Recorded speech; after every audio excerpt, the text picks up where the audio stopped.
Fight Time Network. Welcome back to Fight Time Network, y'all. We had some great fights last night. Ian Mikado, Gary ended up winning by decision over protests. UFC Fight Night is going to Des Moines, Iowa this Saturday. Before we get to this breakdown predictions, this video is brought to you by TKO Roofing out of Cleveland, Ohio. Cody Wilson is the owner and the champ in the 145-pound division in Cage Thunder. Make sure you hit him up for all your roofing needs. Moving on to the card this weekend, it is going to be headlined by Corey Sandhagen and Davison Figueiredo. Let's get some pop in here. Moist, what's up, my friend? What is up, my guy? Doing great. How you guys doing? Kicking it. Fantastic.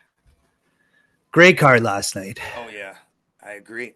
Sweet. Well, let's kick this bad boy off. We're going to start in Des Moines, Iowa this Saturday with Jeremy Stephens, 28-19 versus Mason Jones, 15-2. Go ahead and kick this off, Lee. Yeah, well, I mean, I'm going with the books at a minus 600 here on Mason Jones.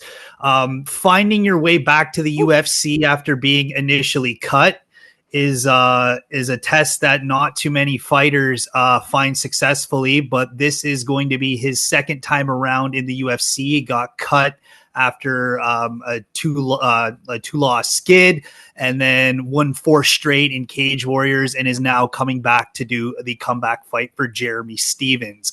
He's got a win over David Onama, which aged considerably well. Crazy. So I certainly think that given Mason Jones's age and drive to make a name for himself, that he's certainly going to get the job done.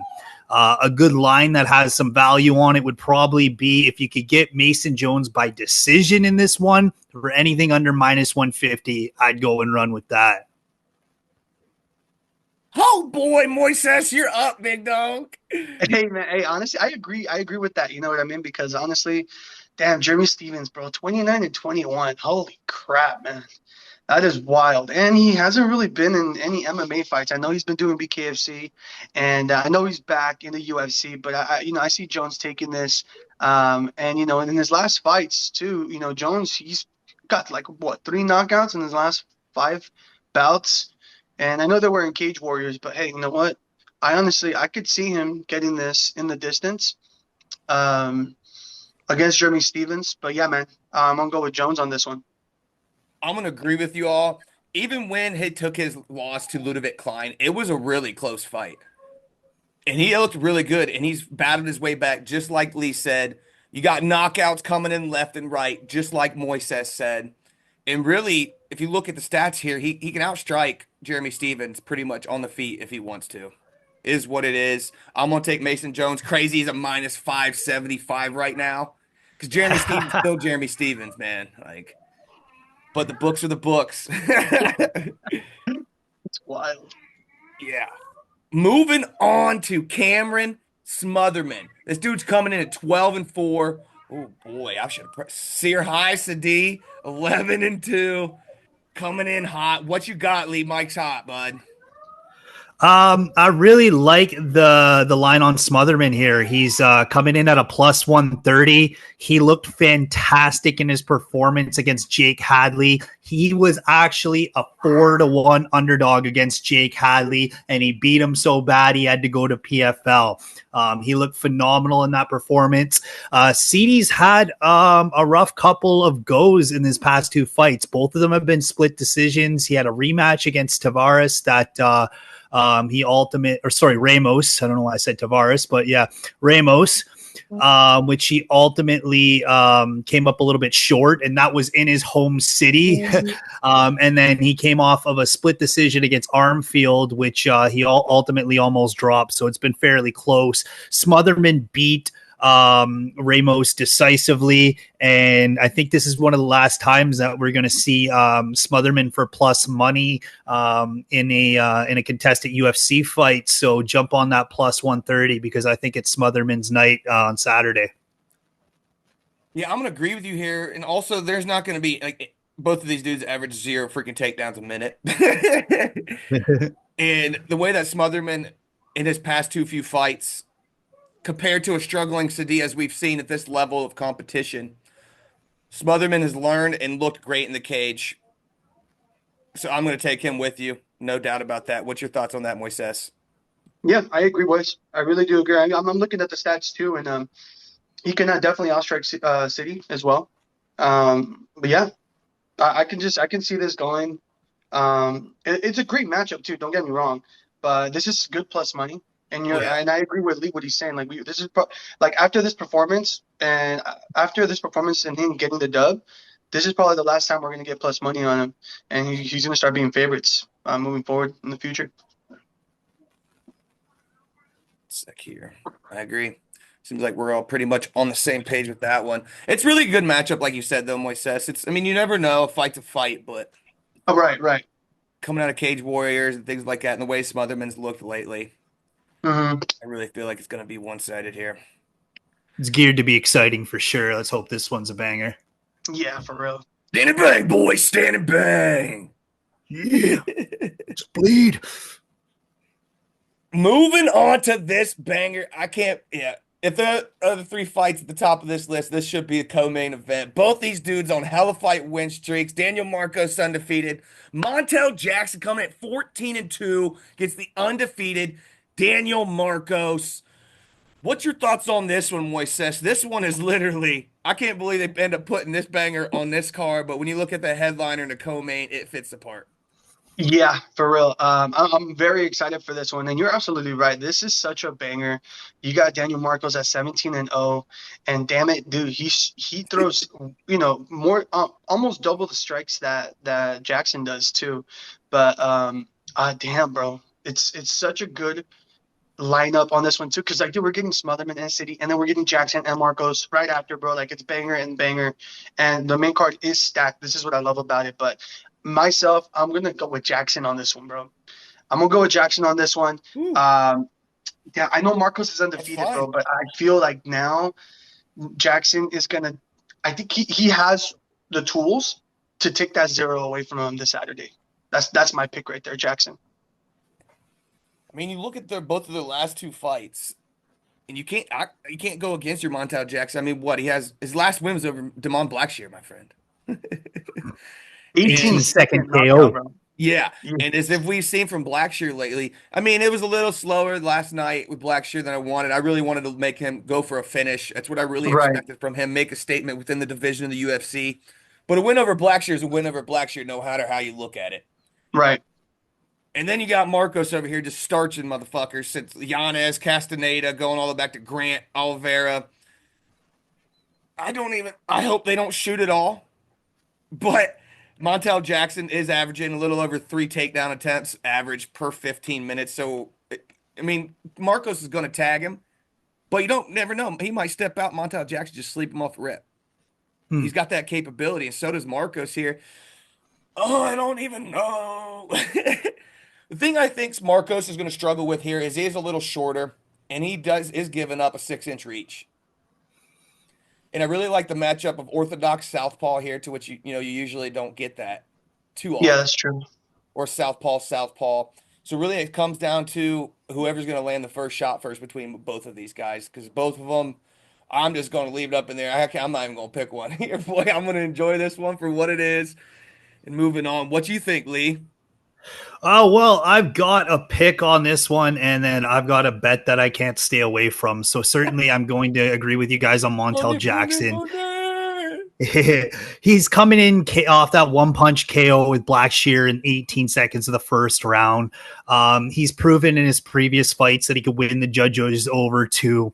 However, when you have Daniel Marco at 17-0 as a 2-1 dog, man, and knowing what Daniel Marco can do, you can't not touch that line. You've got to put something a little bit on that plus 200 for Daniel Marco, because how often do you see him, like his last two fights, he's like minus 500, minus 600, stuff like that. Right. And now that he's 2-1, you got to sprinkle that line on Marcos. But I think Montel Jackson's going to get the better of this fight, though. I like that. Well, hell, at this point, might as well throw Cameron and him together in a 2P parlay, baby. Yeah. Damn, that's true. I like that. What the hell? Where am I at here? So when you put those two together on a parlay, you're looking at plus 516 right now. I feel like Marcos' line is going to come down a little bit, I'd say, before when the fight comes together. It'll probably be closer to even odds, but looking at Yeah. Cameron too, plus 120, it's a good bet. It's a good slip to put together for everybody listening. That is not betting advice or financial advice, just an idea. Just a pick. Just a pick. Just a It's a pick. good idea. Bet your house. Go Bet get a your loan. house now. Remortgage it. Don't be a sissy. Okie dokie. Moving on. Another banger. I know these fellas are getting up there in age, both 38 years old. We got Santiago Ponzinibbio, 31 and 8, versus D Rod Daniel Rodriguez, 18 and 5. Oh, I'm going Ponzinibbio on this. I really do not like Rodriguez's last few fights. He's kind of acting like he doesn't want to be there anymore, is what I've seen. He hasn't pushed the pace in his last couple fights, which he is famous for and how he gets his dubs. He walks forward, hunts people down, takes shots to give shots. And Ponzinibbio is not one you just want to accidentally take one from. So I'm going to take Ponzinibbio on this one, just in the full striking game in itself. And Ponzinibbio might even try to take down. And D-Rod, his takedown defense has been pretty terrible, and it's been proven through his last few fights. That's What true. do you think, Lee? Yeah, so this is one of those matchups where you got two fighters where every single fight you go into, you never really know what you're going to get. They've had good performances, they've had bad performances, and they're really hard to tie your money to. But they both have a common opponent in Alex Morano. And watching that back, I think D-Rod did a little bit better with Alex Morano than Ponzi did, because Ponzi was down 10-9 on two judges' scorecards. And yes, of course, he finished Morano in the third round in that fight, but he had to. Like, that was his only choice. If the clock would have ended on that round, he would have lost that fight for Morano, whereas D-Rod was able to edge out a split decision and win it over on two judges' scorecards. So I think based on what I've seen, and that was more recent that D-Rod fought Morano. So I'm going with D-Rod on it. The lines are coin flipped. It's minus 115 aside, as most Ponzinibbio fights are. But I have a lean towards D-Rod and getting that done based on that Morano fight. Not too shabby. Not too sure. Myself. Hey, look. What you know thinking, what I mean? Gonzo? Yeah, I'm over here. Like, well, not too shabby. It makes sense, But I'm gonna stick with Santiago on this one, man. He looked really good in his last fight, and I agree with what Brendan said too. Like D-Rod, man. I don't know, for some reason I feel like he's just there just to collect a check now. Not to kind of just like go up the rankings. You know what I mean? And be in the top. Like none of that. Like Santiago looks like he still wants to go for some type of run. And his last fight, which was an awesome knockout. I was watching it that day. I was like, oh shit, this dude knocked him out. That was awesome. So, and it was in the third round too. So like they were going at it. You know what I'm saying? So he looks good. My pick is gonna go with Santiago Ponzinibbio. Hell yeah. So is this Junior Tafa and Tuco Toco's fight happening, or it says canceled, but the bet slip's still up? No, I have Bo Nickel and D Ritter next. I do too. So they just must not be on their shit. Don't be fooled and bet it, guys, and then they'll force you to keep the bet together on DraftKings. So don't be fucking around that. I've been in that game. Oh, I piss you off. Awesome. Before we get to this co-main and main event in Des Moines, Iowa, UFC, mention again, this video is brought to you by TKO Roofing. The owner is Cody Wilson, 145-pound champ, NK Thunder. And make sure he's fighting soon, guys. So make sure you check him out. Give him some love. They do roofing and any needs you need on your roof. Don't let your roof be the underdog. Call a champ and get it fixed, y'all. Hell yeah. Let's go. And moving on to this banger. And Lee, I'm going to have him speak first, maybe Sway, because I cannot pick a winner here because all right, let's go. Rainer de Ritter, 19-2 versus legendary wrestling Pimp Daddy Flex, Bo Nickel making a statement in the UFC, moving up the rankings here. And the reason I can't pick is because Ritter's literally came into the UFC and impressed the fuck out of me. The people he's beat, I know Kevin Holland, whatever. That was probably the worst matchup he could have got paired up with to easily get a dub. But his last few wins, man, he's came in and done a lot better. His first fight was pretty. I was like, I don't really know what to think about this guy because he kind of, you could tell the nerves were on him big time in his first win against Mearskart. But what you think, Lee? So I got nickel on this, and I think the books are exactly on point. He's a 3-1 favorite, rightfully so. The thing is, De Ritter isn't new to the fight game. There's tons of footage on this guy, and he's proven to where, like, he's the former ONE FC heavyweight champion. So we've seen what he can do in wrestling situations against high level caliber fighters before. And he struggled a little bit. Like Mearshart was able to grapple with him. He's got a loss in a submission grappling contest against Teru Tulu, who's one of the best lightweight grapplers in the world. But nonetheless, that's a lightweight grappler beating the ONE heavyweight champion at the time. So I think Bo Nickel's wrestling is a lot better. Now, again, De Ritter is a former heavyweight champion, so ultimately he does have the knockout ability to KO Nickel on any given day as somebody would, but I certainly think that the wrestling is going to be a problem for De Ritter, that Bo Nickel will be able to outclass him there. And if he shoots on Bo Nickel and he tries to mix it up with the MMA caliber style of wrestling that he has, I think he might end up tiring himself out. The one line that I'm kind of leaning to as I started looking into this is I kind of like Bo Nickel for the KO in this, because I could see De Ritter getting tired. I can see De Ritter shooting and getting stuffed, and Bo Nickel does have some power. You think he'd go over that compared to submission, really? I mean, it's a big fight. I don't think you just wait there and pass up a submission to go for the knockout. And that's just not his game. I don't think it'll be his first thoughts to keep pounding, to keep pounding, keep pounding. He's gonna take his back, try to choke and beat my right. But absolutely. Go to the bathroom. All right, I'm gonna go with my pick here. I'm actually gonna take Bo Nickel inside the distance on this one. Yeah. I think Bo Nickel's gonna come out. He's not gonna mess around with trying to learn. He's gonna do what he's good at this fight. You can't be trying to learn in the cage against him on this one. It was not Paul Craig.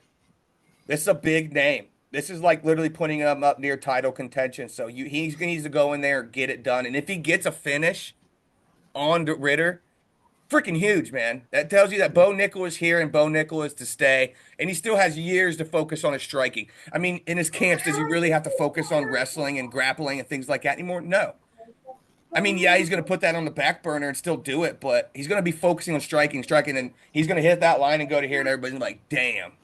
As long as he gets this win here, it's game on. Yeah. What you think, Moises? But yeah, honestly, both of you guys it makes total sense. You know what I'm saying? Bo Nickel, he's on the tear. I know he wasn't happy with his performance against Paul Craig, but honestly, yeah, man, De Ritter too. He did honestly impress me too when he was fighting against Mearshart. Even though they were fighting and they were grappling and everything, he still got the sub on it. But yeah, bro, I'm going with Bo Nickel on this too. I know he has everything that he needs so he can actually finish him. And I agree with what you said right now too, Brendan, when you're saying like, you know what? Yes, he might drop him, but I feel like he's just gonna take the back, go for a rear naked choke, or a guillotine or something. You know what I'm saying? So like, I can see it. I could definitely see it because I know De Ritter does have good jiu-jitsu too. But I don't know, man. Bo Nickel co-main event. This is gonna be his pay-per-view again, you know what I'm saying? Like get another pay-per-view or maybe even a main event after this once he beats Ritter. Oh, yeah. No doubt. Moving on to your main event for UFC Fight Night in Des Moines, Iowa this Saturday.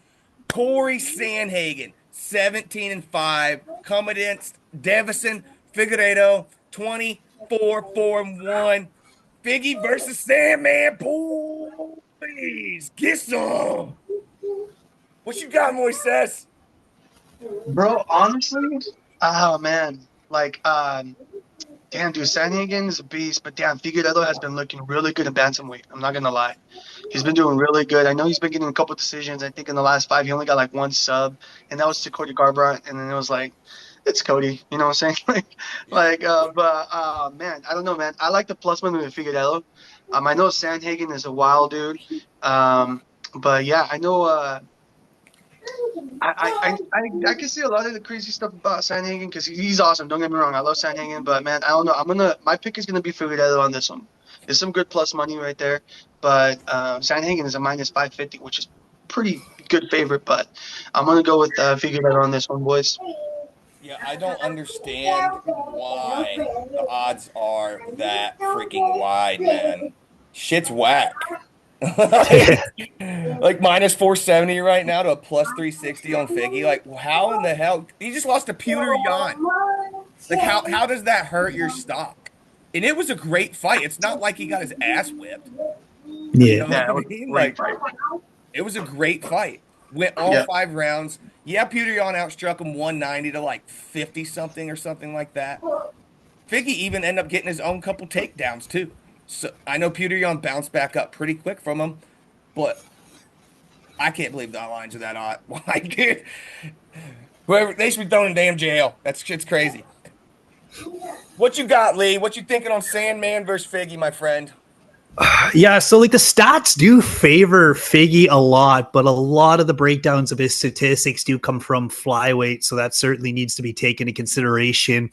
Sandhagen's ability to get up off the ground with Umar Nurmagomedov consistently, the way he was able to constantly fight that grip on his hands in the back and break it, constantly get off of it and stop from Umar from really dragging him back down to the mat.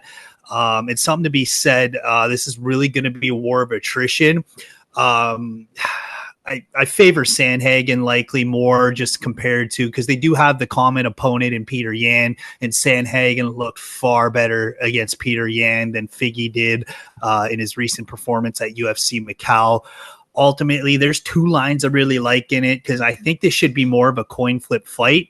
I think it should be minus 115, minus 115. So the fact that it's a plus 300 on Figgy, I'm definitely going to be putting some money on Figgy. But Sandhagen by decision is probably the highest percentage line in that. I want Figgy to win, but something tells me this is Sandhagen's night. And ultimately, based on that performance against Peter Yan, Sandhagen did a lot better than Figgy, so I certainly think it's Yeah, Sandhagen's did night. so I'm looking at the stats on him versus Pewter Yan back in 2021. Did he get screwed on a decision? Significant strikes, outstruck him by 20, 25 strikes. Got a takedown on Pewter Yan. Pewter Yan was 0 for 2 in takedowns. Was that just a decision that Sandhagen got screwed on? I don't even remember. That's 4 years ago Yeah, now. so I was 2021, and if I vaguely remember that, I was actually at a jiu-jitsu tournament. I was watching it on my phone, and I'm pretty sure there was a lot of controversy over that decision. There was some argument that Sandhagen ultimately should have been the victor. They were in Abu Dhabi, so more home field for Peter Yan. But ultimately, yeah, there was some controversy after that decision was read. A lot of people might have thought Sandhagen won that fight, whereas it was pretty obvious that Figgy did not win against Peter Yan in Macau. I'm really curious of how I know their reach is only 2 inch difference, but Figgy's only 5'4" and Sandhagen's 5'9". I've never really I don't remember him taking on someone that's that much taller than him and wondering if he's gonna be able to handle that. I mean, Marlon Vera is pretty tall. I guess I'll give him that. Garbrandt's not. Font's definitely not. Oh. But I'm gonna take Corey Sandhagen here. I've always really loved him as a fighter, and I've always enjoyed watching him from the beginning, and his whole career has just been amazing. But I really believe he's just going to be too much for Figueiredo because Figgy's going to have to come in. He really doesn't throw from a distance. You know, he usually comes in the pocket and throws combos, really tight, compact punching. right. Corey Sandhagen is just a doctor at keeping you at range, keeping you at distance, just at the end of his reach and keeping you out of it. And his movement's just amazing. And he can defend takedowns and he can get takedowns. So I wouldn't even put it past Sandhagen to take Figgy down. If he can take down Peter Yan twice and defend both of his takedowns. But you never know. I've always said since Figgy moved up to this weight class, I really like the way he looks. He's quicker, faster, doesn't have to make the death weight cut. He did look good. Thing is, Peter Yan has gotten a lot better since 2021 too. So you can't take that away from him having to compete with him just last year. But I'm gonna go with Sandman here, and I doubt he finishes Figgy, but it's always a possibility. I mean, Moreno choked him out. I don't even know if does Sandhagen have many submissions. He's got fantastic grappling. I can't think of any Me neither. specific. Actually, didn't he choke out? He choked out Aljo, didn't he? Give me 2 seconds here. Decision against Umar lost. Decision against Marlon Vera. Knocked out Song Yadong. Damn. Oh, I remember that one. That was nasty. That was. Decision against Dillashaw. Knocked Oh, out sorry, it Frankie was Edgar. Aljamain Sterling that choked out him. Aljo choked him out back at 2020. So he doesn't even have one submission win against Mario Batista. Submitted him in the first round back in 2019. I really don't see him going for that. He's really one of the most beautiful knockout artists I've seen. Every time he sleeps somebody, it's just a picture perfect situation. But Yeah. I'm gonna go with Sandman here. It sucks. I hope that line closes. It better not be a minus 470 come Saturday, or I'm gonna find the bookies, man. Like y'all get bent. But Yeah, that's but a he has big one. high grappling intelligence, though. I Oh mean, yeah. for what he put together to stop the game plan and shut down the game plan of Umar Nurmagomedov, for him to continuously get up from his feet, and then against when you saw it in T.J. Dillashaw too, man, he basically popped T.J. Dillashaw's knee out trying something to get up in the half guard. It was crazy if I remember that correctly. Yeah, that was wild. Yeah, Dillashaw can suck a big one. Ever since he fought with that blown out shoulder. I had so much money on Oh him my winning it. God, that No, was he wild. didn't even have an arm. I was pissed. Yeah, It's that's what it is, wild. though. With Dillashaw, he's a dog, but he can just suck a big one because of that time. Yep, is what it is. Alrighty, y'all. That is the recap. God bless. Get out of here. That is your breakdown for UFC Fight Night here coming to Des Moines, Iowa. Make sure if you live in the Cleveland area in Ohio, check out TK Roofing. Also, if y'all looking for some great bet slips and good opportunities on this fight card, check out our winnable.com. Lee over here runs that bad boy. He's always got great breakdowns so you can 100% read what you're betting on and why he is going from that particular angle. Absolutely. And this weekend, we've got PFL and one championship up in there. Ooh. So we got Thursday, Friday, and Saturday night. We'll be rocking. And maybe we might even join you up on the live for PFL World Tournament. And make sure y'all keep an eye out for this bad boy down here coming out with any news during the week, big fights, updates, and things like that. See y'all next week, baby. Hell yeah. Fight Time Network.